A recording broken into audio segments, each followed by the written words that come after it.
So when I was a kid, my dad coached high school basketball. And as a little kid, this was like the greatest thing ever. I got to go to practice with him, travel to games with him and his team. I would even get to sit on the bench sometimes during the games. And it was awesome.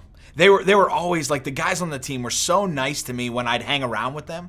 And I'm sure that I was actually probably kind of annoying at times. Like, I loved being around the team. I loved watching everything that they did because I wanted to be just like them when I was in high school. And so if they wore a Nike wristband, then I was going to wear a Nike wristband. If they wore a t-shirt underneath their jersey, I was going to wear a t-shirt under my jersey. I wanted to be the same number as my favorite player. I wanted to be just like them. And I looked up to the guys on that team. I wanted to model my life after those guys. I wanted to model how they played the game of basketball and really even how they were off the court. And so who we model our lives after, it matters. The people that we look up to and view as role models are generally the people that we start to look like. And so when it comes to who we pick as a role model, we need to choose wisely. See, we're starting a brand new series today, and we're going to look at some of Jesus' closest followers, the disciples. And these are guys that spent the most amount of time with Jesus, and they were learning directly from him. And there's actually a lot that we can learn about how to live life well as we look and see how these guys lived. And so today we're going to look at a guy, probably one of the more lesser known disciples, and his name's Andrew. And even though we don't know as much about him as we do some of the others, his life has a lot that it can teach us. And so let's take a look at where we see Andrew show up in our story. And so we're going to look in John chapter 1, verses 35 to 42.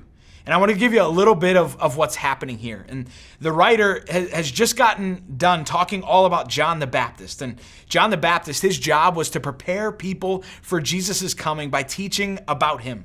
And John actually had several of his own followers who traveled with him, and they learned from him. And so let's look at these verses in John 1, 35 to 42. It says this: "The following day, John was again standing with two of his disciples. And as Jesus walked by, John looked at him and declared, 'Look, there is the Lamb of God.' When John's two disciples heard this, they followed Jesus. Jesus looked around and saw them following. 'What do you want?' he asked them. They replied, 'Rabbi,' which means teacher, 'where are you staying?' 'Come and see,' he said. It was about 4 o'clock in the afternoon when they went with him to the place where he was staying, and they remained with him the rest of the day.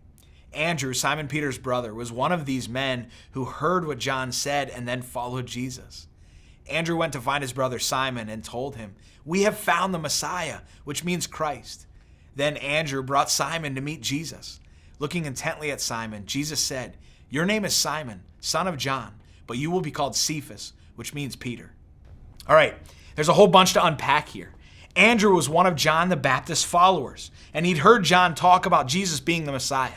Now, the Messiah was the one that the Jewish people were waiting for, who would ultimately rescue them. He would ultimately be the one to save the world. And Andrew heard John talk about Jesus being the Messiah. And so when Andrew finally sees him, he gets up and he follows Jesus. He leaves his old life behind. Andrew shows an incredible amount of faith. Andrew saw Jesus, and Jesus told him to follow him. And so Andrew put down everything he had, and he started following Jesus right away. Isn't that crazy? He'd never met Jesus before, and yet he still believed, and he dropped his entire life to follow Jesus. Then he does something pretty amazing. Right after following Jesus, he's almost like, "Oh, wait a minute. I need to go get my brother." And so he goes and he tells his brother Simon, and maybe you've heard him, often we call him Peter, and he tells Peter about Jesus. But he doesn't just tell him, he then brings him to Jesus.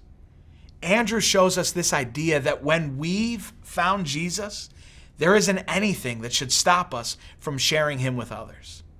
Andrew was waiting for the Messiah to show up.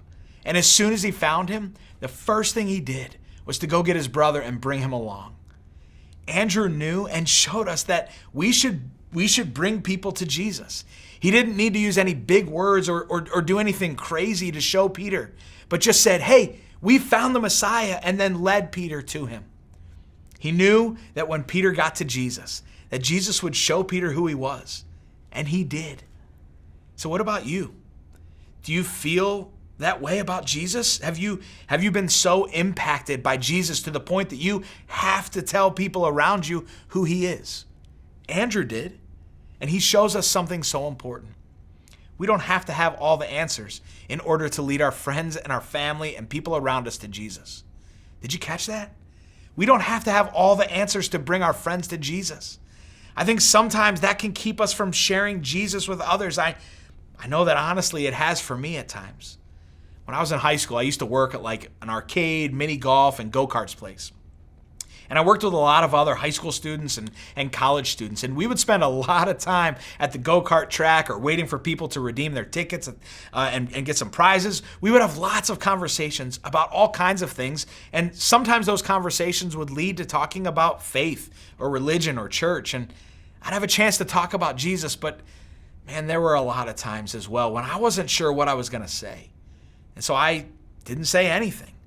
I just focused on the what ifs. What if I don't have the right things to say? What if I mess up the conversation? Or will they think I'm stupid for not knowing how to answer what they ask?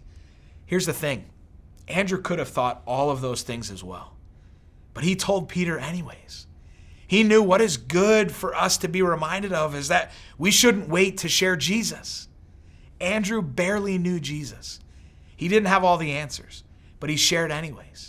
Guess what? You can do the same. So whether you've been following Jesus for a long time or you're just hearing about him for the first time, we can all learn something from Andrew. And if you wouldn't say that you're a follower of Jesus, my question is, what are you going to do with Jesus? Are you waiting for all of your questions to be answered? Or maybe you can be like Andrew and you can take a step of faith as you keep asking questions and seek to find out who Jesus is. And for the rest of us, who would say that you do follow Jesus, right? Who do you know that needs to be introduced to Jesus? Remember, you don't need to know all the right words or have all the right answers, but we shouldn't wait to share Jesus. Right now is the best time to tell others about how Jesus has changed your life and how he wants to change theirs as well.